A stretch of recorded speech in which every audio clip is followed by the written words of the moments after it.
Assalamualaikum warahmatullahi wabarakatuh.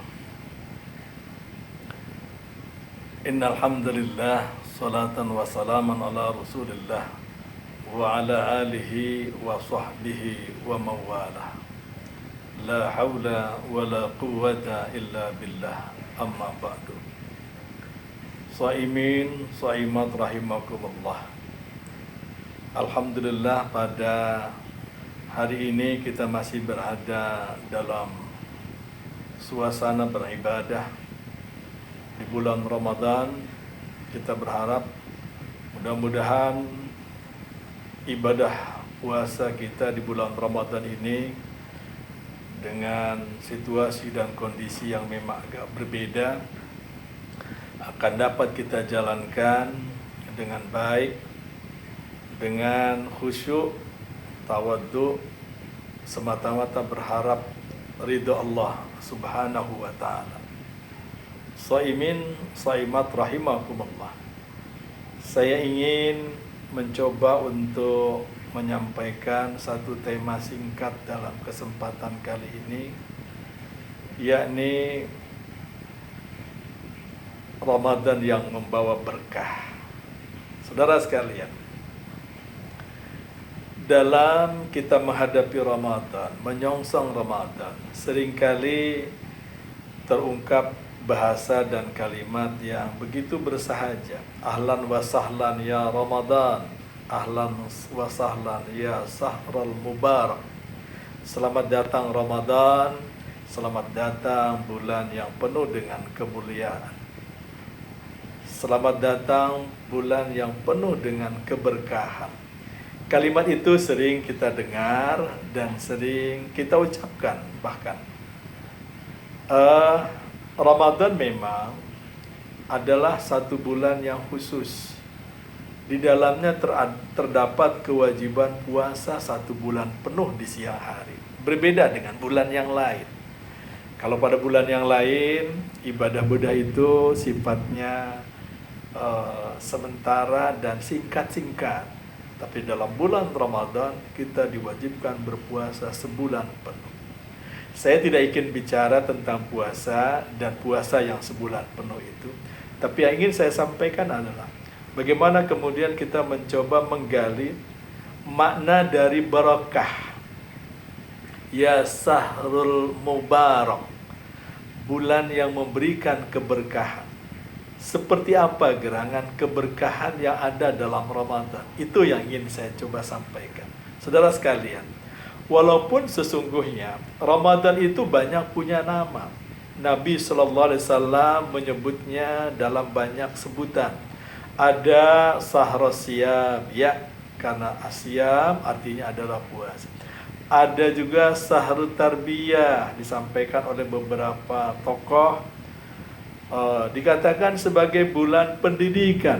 Kita sadar betul di dalamnya ada pendidikan ruhaniyah. Kemudian dikatakan juga sebagai bulan sabar, Sahrus Sabr, bulan pembentukan kesabaran.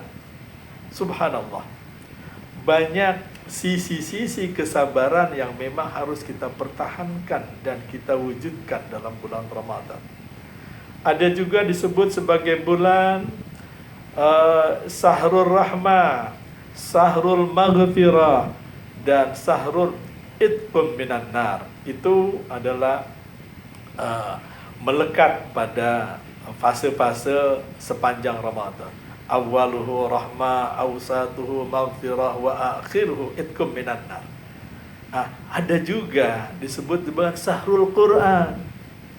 Kenapa? Karena di dalamnya ada salah satu hari pada bulan Ramadan itu ada satu hari, satu malam di mana Al-Quran pertama kali diturunkan, diwahyukan oleh Allah kepada Rasulullah Muhammad sallallahu alaihi wasallam. Saudara sekalian, shaimin rahimakumullah. Kembali, Ramadan yang penuh keberkahan itu seperti apa? Izinkan saya untuk menyampaikan dan menjelaskan kata Ramadan ini dengan mencoba mengambil pengalaman. Saudara sekalian, saya pernah bertugas di Provinsi Banten tepatnya di Kementerian Agama kantor wilayah Provinsi Banten, dan ketika itu saya di bidang haji, sehingga dalam beberapa kesempatan dan beberapa kasus saya harus turun langsung ke daerah, sampai juga akhirnya pada satu saat, satu ketika saya berjumpa dengan salah seorang jamaah, calon jamaah, sebut saja namanya Pak Hasan. Saudara sekalian, pertemuan saya dengan Pak Hasan untuk menyelesaikan dan menjelaskan proses dan prosedur persiapan keberangkatan hajinya beliau itu. Di tengah prosesi itu sempat juga saya kembangkan dialog kepada beliau. Singkat cerita, ada satu dialog yang saya sampaikan, yang saya pertanyakan kepada beliau, bahwa sudah berapa lama Pak Hasan ini daftar. Dia jawab sudah lebih dari 3 tahun. Kemudian saya bersyukur sekali, jawabnya Pak Hasan, saya bersyukur sekali akhirnya insya Allah saya tahun ini bisa berangkat, dan mudah-mudahan prosesnya semua bisa lancar dan saya bisa berangkat bersama istri. Ternyata beliau insya Allah berangkat bersama istri. Yang menarik dari dialog berikutnya adalah ketika berulang kali dia menyampaikan rasa syukurnya, alhamdulillah akhirnya insya Allah kesampaian, alhamdulillah saya menjelang keberangkatan kondisinya sehat, alhamdulillah saya bisa berangkat bersama istri. Subhanallah, saya merasakan kesyukuran yang diungkapkan secara tulus dan ikhlas lewat lisan Pak Hasan itu membuat saya kemudian menangkap lebih dalam, ada apa di balik kebersyukuran Pak Hasan ini yang berulang kali dengan bahasa yang bersahaja, alhamdulillah, alhamdulillah, alhamdulillah. Saudara sekalian, saya mencoba kemudian lebih jauh bertanya, Pak Hasan aktivitasnya apa setiap hari? Saya tanya beliau dengan bahasa seperti itu. Kemudian beliau menjawab, alhamdulillah saya berdagang. Saya dagang ketupat. Ketupatnya bukan ketupat sayur seperti orang-orang yang didorong dan melayani langsung ketupat kemudian dinikmati langsung oleh pembeli. Tapi saya adalah menyiapkan ketupat, menjual ketupat yang dibeli oleh para pedagang. Ada yang jual ketoprak, ada yang jual ketupat buat sayur. Jadi saya berjualan dan pembelinya, pelanggannya adalah pedagang lagi. Saya tidak melayani langsung makan pembeli yang untuk makan. Begitu. Oh begitu, jawab saya. Bagaimana kemudian pada kegiatannya Bapak, apa dalam bulan Ramadan ini juga? Saya ingat betul karena pada waktu itu adalah bulan Ramadan. Pada bulan Ramadan seperti sekarang ini kok Bapak nggak dagang? Oh, jawab beliau, saya sengaja saya berdagang itu di luar bulan Ramadan. Jadi selama Ramadan saya tidak berdagang. Kenapa? Karena saya tanya, kenapa tidak dagang? Kan bisa saja, apalagi Bapak kan tidak melayani langsung para konsumen yang menikmati makanan di depan Bapak yang Bapak layani. Enggak. Apa enggak takut? Saya katakan, nanti selepas Ramadan Bapak dagang lagi, kemudian pelanggannya itu, pembelinya itu pindah ke pedagang lain? Dia jawab, insya Allah enggak. Saya sudah sekian tahun, alhamdulillah, rizki kan Allah yang atur. Kalau juga kita dagang dan tidak dagang, rizki tetap Allah akan berikan kepada kita. Saya alhamdulillah, sudah belasan tahun jualan saya seperti ini, alhamdulillah. Pelanggan saya ketika saya dagang lagi, mereka datang. Bapak dan saudara Soimin, Soimat, rahimakumullah. Ini satu poin yang coba saya tangkap. Saya katakan lagi, kan kalau juga Bapak dagang, tetap saja Bapak kan tidak melayani mereka makan di depan Bapak. Saya coba menggali lebih dalam. Apa jawab Pak Hasan? Justru saya khawatir kalau saya tetap dagang, nanti ketupat yang saya jual itu berakibat orang tidak puasa dan makan ketupat yang saya buat. Kalaupun juga itu dia nikmatinya makannya di tukang ketupat sayur, tapi kan sumbernya dari saya. Saya takut dosa yang mereka lakukan tidak berpuasa, akibatnya kepada saya juga. Karena saya dagang, karena saya menyiapkan makanan yang mereka makan. Begitu jawab beliau. Saudara sekalian, saimin, saimat rahimakumullah. Sangat menarik. Kemudian, ketika saya coba lagi tanya, kalau seperti itu, apa kemudian yang Bapak bisa rasakan, bisa nikmati? Kok Bapak begitu optimis? Bapak begitu optimis, 1 bulan penuh, tidak mau dagang. Padahal kan, ya seperti saya ulang tadi pertanyaannya, nggak takut nanti pelanggannya pindah, nggak takut nanti ya maklum, orang kan biasanya Ramadan itu persaingan perdagangan yang cukup tinggi. Ada yang memang tidak ingin ada yang memang secara maksimal memanfaatkan kesempatan Ramadan itu untuk punya omset yang lebih banyak ditimbang bulan-bulan lainnya. Tapi kok Bapak malah tidak mau untuk memanfaatkan kesempatan ini? Jawab beliau, saya merasa 11 bulan di luar Ramadan rasanya cukup untuk saya mencari nafkah, berdagang. Saya kepingin dalam bulan Ramadan ini ibadah saya sempurna, tidak merasa kecapean karena dagang. Dan kemudian saya juga kepingin malamnya bisa tarawih berjamaah dengan keluarga, dengan jamaah yang lain. Sebab kalau dagang ya lumayan agak capek. Sampai nanti saya khawatir tarawih saya atau puasa saya malah tidak baik. Saya kepingin mudah-mudahan dengan niatan saya memang 1 bulan Ramadan ini untuk ibadah, ya Allah berikan lagi keberkahan buat saya.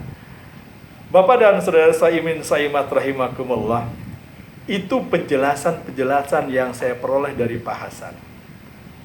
Saya amati lebih jauh, Pak Hasan ternyata di rumah yang kebetulan saya sempat bersilaturahmi di sana, rumahnya tidak mewah, cukup sederhana, asri. Beliau punya anak 3 dan anak-anaknya sudah sarjana semua. Malah yang satu sudah menikah dan sudah dikaruniai anak. Berarti Pak Hasan dan Ibu Hasan sudah punya cucu. Kehidupannya sederhana, bersahaja. Bahkan kalau boleh dibilang, di antara beberapa orang yang ada di sekitar rumahnya, rumah Pak Hasan itu ya agak besar, ya layak untuk seorang yang bisa dikatakan orang yang sukses dengan usahanya. Terbukti juga dia bisa mengantarkan anak-anaknya untuk bisa sekolah sampai perguruan tinggi dan tamat. Kemudian dia bisa menyisihkan hasil dagangannya untuk ibadah pergi haji. Subhanallah. Dari pemandangan seperti ini saya merasakan bahwa ternyata kehidupan Pak Hasan ini adalah kehidupan yang berkah. Anak-anaknya sehat. Bapak dan Ibu Hasan juga kelihatan sehat. Dia punya rumah, rumahnya sederhana baik, usahanya mapan dan sukses. Bahkan dia punya perhatian untuk mau melaksanakan ibadah haji. Saudara sekalian, saya ingin kemudian kita kembali ke belakang. Sering kalimat berkah ini diucapkan oleh orang tua kita atau juga oleh orang-orang lain yang kata berkah itu dilekatkan dalam satu kasus dan satu harapan. Contohnya, ketika seorang ayah mau melepas anaknya untuk kali-kali pertama, kesempatan pertama untuk berangkat pergi kerja, anaknya dipesan oleh ibunya, "Nah, bekerjalah. Mudah-mudahan kamu dapat rezeki biar berkah." Begitu juga istri mengantar suami, "Ayah berangkat, mudah-mudahan ayah dapat keberkahan pada hari ini."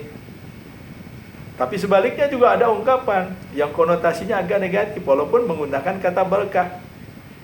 Ketika dia melihat seseorang, contoh saja, ketika seorang ayah, seorang ibu melihat kehidupan anaknya yang susah, sulit, dirundung, keterbatasan terus, sampai kemudian, "Kamu malas sholat sih, kamu malas ke masjid sih, kamu malas baca Quran sih, jadi hidup kamu nggak berkah."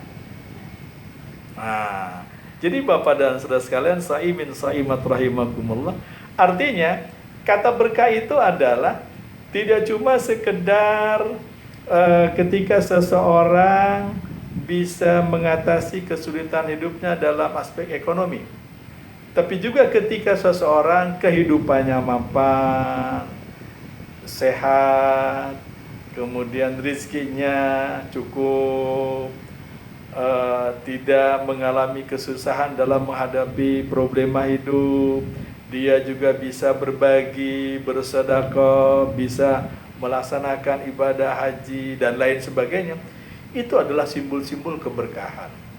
Saya menangkap ternyata keberkahan yang saya pahami adalah contoh sosok kehidupan Pak Hasan dan Bu Hasan yang dia ternyata punya optimisme, punya pandangan yang husnuzon kepada Allah. Dia tidak mesti berdagang 12 bulan dalam 1 tahun. Dia cukup 11 bulan dan dia konsentrasikan 1 bulan penuh di bulan Ramadan untuk ibadah. Ketika dia punya optimisme, ketika dia punya pandangan yang positif kepada Allah, bahwa rizki Allah yang atur, dan kita berkhidmat kepada Allah sebulan penuh di bulan Ramadan untuk beribadah, untuk meningkatkan kualitas ibadahnya lebih baik, untuk menjadikan kualitas ibadahnya dari tahun ke tahun kemudian meningkat, maka kita bisa katakan bahwa kehidupan keluarga Pak Hasan adalah kehidupan dan keluarga yang penuh dengan keberkahan.